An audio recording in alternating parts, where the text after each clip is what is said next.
जब तुम्हारे पप्पा जो है मोदी जो दिल्ली में बैठे एक्सक्लूसिव नॉमिनेटेड बोर्ड मेंबर बोलते हैं, शर्म आ रही मेरे को, क्योंकि वो पोस्ट पे उनको रहने का हक नहीं है। Nominated member as a tent house वाला बीजेपी पार्टी के, nominated member as a tent house वाला बीजेपी पार्टी के। उसका रीजन क्या है बोले तो जितने भी इवेंट्स होते बीजेपी पार्टी के वो सब रामकृष्णा साहब अंजाम देते एज ए टेंट हाउस वाला, ऑफिशियल एक्सक्लूसिव। अब इनका गुड्डू संजय, अब पद यात्रा चल रही कहते हैं इनकी, कोसी यात्रा जो ड्रामा यात्रा है एक्सक्लूसिव। अब इनका गुड्डू संजय, वो गुंडू को कंट्रोलमेंट वाला क्या करते भाई, क्या उखाड़े एक्सक्लूसिव, कहते भाई क्या उखाड़े एक्सक्लूसिव, कहते भाई क्या उखाड़े। बोलने का मतलब ये था, ये नॉमिनेटेड टेंट हाउस वाला इसलिए मैं बोला क्योंकि एज ए नॉमिनेटेड मेंबर क्या करे कंटोनमेंट के लिए। एज ए टूरिस्ट जो है दिल्ली को जाते आते एक्सक्लूसिव, वो कंटोनमेंट में भी ला रहे कहते हैं गुंडू को एक्सक्लूसिव, वो ला रहे हैं, खाली ड्रामा कर रहे हैं, सिर्फ अपनी पीठ अपन थपथपा ले रहे हैं एक्सक्लूसिव। जब तुम्हारे पप्पा जो है मोदी जो दिल्ली में बैठे हुए वन नेशन वन टैक्स बोले, हाँ वन नेशन वन टैक्स बोल दो, फिर स्टेट गवर्नमेंट से कम्बल झेलने का मतलब क्या है। आज मैं कंटोनमेंट की आवाम की आंखें खोलने के लिए एक अहम खबर पे रोशनी डाल रहा हूँ, अहम खबर पे रोशनी डाल रहा हूँ। तो बोलने का मतलब ये है, हमारे जो नॉमिनेटेड मेंबर है रामकृष्णा, जे रामकृष्णा गारू, तो उन्होंने क्या है, एक nominated member as a tent house वाला बीजेपी पार्टी के, उन्होंने नॉमिनेटेड मेंबर की जगह एक नॉमिनेटेड टेंट हाउस वाला है उन्होंने। क्योंकि उसका रीज़न क्या है बोले तो जितने भी इवेंट्स होते बीजेपी पार्टी के वो सब रामकृष्णा साहब अंजाम देते एज ए टेंट हाउस वाला, ऑफिशियल एक्सक्लूसिव। आप देखिए ये लेटर मेरे हाथ में है 17 अगस्त का, 17 अगस्त का लेटर है ये जो इशू हुआ है सोनम यंगडोल, एडिशनल डीजी हैं ये कंटोनमेंट्स के। तो 17 अगस्त का ये ऑर्डर है, इसमें 44 कंटोनमेंट्स आउट ऑफ 62, 62 कंटोनमेंट से 44 कंटोनमेंट्स को 1,77,080 कितने हैं 177 करोड़ 80 लाख ये ग्रांट्स इशू हुए कंटोनमेंट्स को जो खसारे में चल रहे हैं। लेकिन ये देखिए आप इसकी लिस्ट यहाँ से देखिए, पहले नंबर पे जो है आगरा, दूसरे नंबर पे इलाहाबाद, ऐसे जो है ना 44 कंटोनमेंट के नाम इसमें शामिल है। और इसमें कहीं पर भी सिकंदराबाद कंटोनमेंट जो इंडिया का सबसे बड़ा कंटोनमेंट है और वो भी खसारे में चल रहा है। यशवी हमारे जो चंद्रशेखर थे साबिका सीओ, जो पहले सीओ थे, उनके टाइम से जो है खसारे में चल रहा है। तो इसमें सिकंदराबाद कंटोनमेंट का नाम नहीं है। तो मेरा बोलने का मतलब ये था, ये नॉमिनेटेड टेंट हाउस वाला इसलिए मैं बोला क्योंकि एज ए नॉमिनेटेड मेंबर क्या करे कंटोनमेंट के लिए, क्या फंड्स ला रहे हैं, इनके क्या गट्स है। हाँ, तो इसमें सबसे ज़्यादा ज़रूरत हमारे सिकंदराबाद कंटोनमेंट को फंड्स की है। इसमें 1 रुपया भी फंड नहीं आया। इसका क्या मतलब समझना, एज ए टूरिस्ट जो है दिल्ली को जाते आते, आज से 4 महीने पहले भी मैं आप लोगों के ज़रिए बताया था आवाम को कि जो है कानों को खुश करे थे पब्लिक के, मैं 70 करोड़ से 100 करोड़ लेके आ रहा हूँ, हो गया 15 दिन में आ रहे हैं, आज 4 महीने हो गए, लेकिन ना 70 करोड़ आए ना 100 करोड़ आए। और उल्टा जो है ये इतनी बड़ी रकम जो है 44 कंटोनमेंट को दी गई, हाँ, और हमको जो है सिकंदराबाद कंटोनमेंट को नहीं मिला। और सिकंदराबाद कंटोनमेंट में जो भी काम के लिए रिक्वेस्ट करते बोले फंड्स नहीं है, बाज़ वक्त तो सैलरीज को लेट हो जा रहा, ये सब हो रहा। तो अब हमारे जो इवेंट मैनेजर है टेंट हाउस वाले है नॉमिनेटेड रामकृष्णा साहब, मैं बोर्ड नॉमिनेटेड बोर्ड मेंबर बोलते शर्म आ रही मेरे को, क्योंकि वो पोस्ट पे उनको रहने का हक नहीं है। पहली बात तो क्योंकि जब बीजेपी ज्वाइन करने से पहले दूसरी पार्टी में भी थे, 3.5 साल थे वाइस प्रेसिडेंट, जब क्या लाए, जब क्या करे फंड्स, जब भी कुछ नहीं करे। कमों पर सभी पार्टियां इस पर एतराज़ करती, खुद उनकी पार्टी में जब जिस वक्त पार्टी में थे वो लोग भी जो है इस पर एतराज़ करते थे, लेकिन इनके कान पे जू नहीं रखती थी, ये अपना इवेंट मैनेजमेंट चलाने में मसरूफ रहते थे। तो आज बोलने का मतलब क्या, अब क्या है, अब इनका गुड्डू संजय, अब पद यात्रा चल रही कहते हैं इनकी, कोसी यात्रा जो ड्रामा यात्रा है, तो वो कंटोनमेंट में भी ला रहे कहते हैं गुंडू को।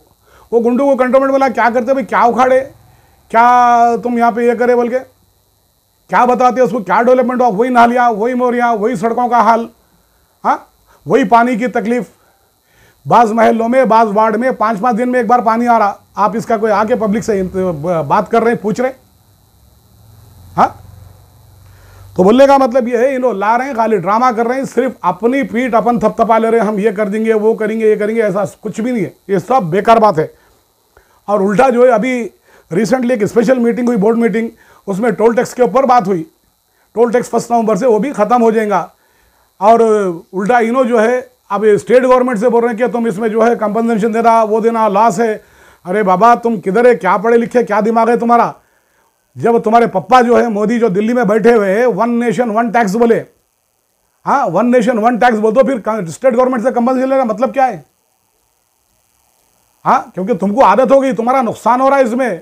ये टोल खत्म होने से तुम्हारी मलाई जा रही है, तुम सिर्फ अपनी मलाई की फिक्र करते, तुम पब्लिक की फिक्र नहीं है तुम्हारे को। अगर पब्लिक की फिक्र होती तो इसमें से तुम कुछ भी करके लेके आते पैसे, जो सब जरूरत है कंटोनमेंट को। फिर भी ऑनरेबल सीईओ अजीत रेड्डी साहब जैसा वैसा फंड्स में मेंटेन करते हुए कुछ एसेंशियल वर्क्स जो है कर रहे हैं, और कुछ जो जहाँ ज़रूरी है वो कामों को चला रहे हैं, हम उनका शुक्रिया अदा करते हैं। लेकिन आप क्या कर रहे हैं, क्या कोऑपरेट कर रहे हैं? अगर आप एक भी रुपया फंड लाए दिल्ली से, जो हमारे सर्विस चार्जेस बाकी है, जब 1 साल पहले से हम बोल रहे हैं 700 करोड़, अब हम करीब 800 करोड़ हो गए होंगे, उसमें से आप 10% भी नहीं ला सकते, नहीं ला, क्योंकि आपका टैलेंट है ही नहीं, क्योंकि आप ये काम कर ही नहीं सकते। आप सिर्फ टेंटा डालना, पार्टी के प्रोग्रामों को चलाना, क्या कुर्सियां लगाना, नमस्ते करना, फोटो शूट लेना, ये छे आपका काम। और फिर मीडिया में आगे बोलते మనం ఇది చేద్దాం, అది చేద్దాం, ఇదే అవుతుంది, అది అవుతుంది, ఏమవుతుంది, ఎప్పుడు చేస్తావు? అప్పుడు 3.5 సంవత్సరం చేయలే, ఇప్పుడు దగ్గర సంవత్సరం అవుతుంది, ఇప్పుడు కూడా చేయలే। क्या करते बाबा तुम? लिहाजा आप इस पद से इस्तीफा दे दो फौरी, मैं डिमांड कर रहा हूं। आप इस वो पोस्ट पे रहने के काबिल नहीं है। आप टेंट हाउस चला लो अपना, आप डेरे की दुकान चला लो अपनी, लेकिन इस पद से इस्तीफा दे दो या रिजाइन करो इमीडिएट। आप दूसरे आते, अरे देखो कि दूसरे जो ऑर्गेनाइजेशन उठे, अभी मर्ज की बात चल रही है, उसकी बात चल रही है, कई एनजीओज आए, उसमें से कंटोनमेंट विकास मंच भी है जो पब्लिक की भलाई के लिए सोच रहा। आज उसका कुछ असर भी दिख रहा, हो सकता है ये आने वाले वक्त में मर्ज भी हो जाए। हम सब उसके पक्ष में है। वो कंटोनमेंट विकास मंच में हर पार्टी के लोग जुड़े हुए हैं सिवाय बीजेपी के। अभी उसके नतीजे सामने आएंगे, वो पब्लिक की भलाई के लिए आया। आप वैसे लोगों को अपोज करते, आप क्यों? आपकी दुकान बंद हो जाती, बल्कि आपकी मलाई बंद हो जाती, बल्कि अरे जब जीएचएमसी में जाएगा ये पब्लिक के काम होंगे, भलाई होंगी और डेवलपमेंट जो है एक साथ डेवलपमेंट चलेगा, जिस तरह भी है जो भी गवर्नमेंट है। और जितने भी नॉमिनेटेड मेंबर आपसे पहले थे कांग्रेस के, उनके पास गट्स थे अपनी हुकूमत से, सेंटर से लड़के लाने की पैसे, और लाए भी वो लोग, डेवलपमेंट का काम भी कराए। लेकिन आपके पास कोई गट्स नहीं है बाबा। आप जो है फौरन रिजाइन करो, आप इस्तीफा दे दो। और ये इसमें से एक जवाब मैं आपसे क्लियर मांग रहा हूँ, ये अमाउंट में से कंटोनमेंट, सिकंदराबाद कंटोनमेंट को क्यों नहीं मिला पैसा, क्यों नहीं आया? आप जवाब देना आपकी जिम्मेदारी बनती है। अगर आप नॉमिनेटेड मेंबर है तो, या नहीं नॉमिनेटेड टेंट वाला है आप, तो आप जवाब मत दीजिए, फौरन रिजाइन कर दीजिए। అందరు నమస్కారం। గతం నుంచి చెప్తానే ఉన్నాము రామకృష్ణ గారికి, మన నామినేటెడ్ మెంబర్కి ఎప్పటి నుంచో ఫండ్స్ రావాలా, ఫండ్స్ తేవాలా అని చెప్పేసి, మరి ఇప్పటి వరకు కూడా ఒక్కసారి కూడా రెస్పాన్స్ ఇవ్వలేదు, దానిపైన రిప్లై కూడా మాకు ఇంతవరకు రాలేదు। ఎందుకంటే నేను మీడియా ద్వారానే వాళ్ళకి ఎన్నోసార్లు తెలియజేసినాం, ఎన్నోసార్లు ఛాలెంజ్ కూడా చేసినాం మేము।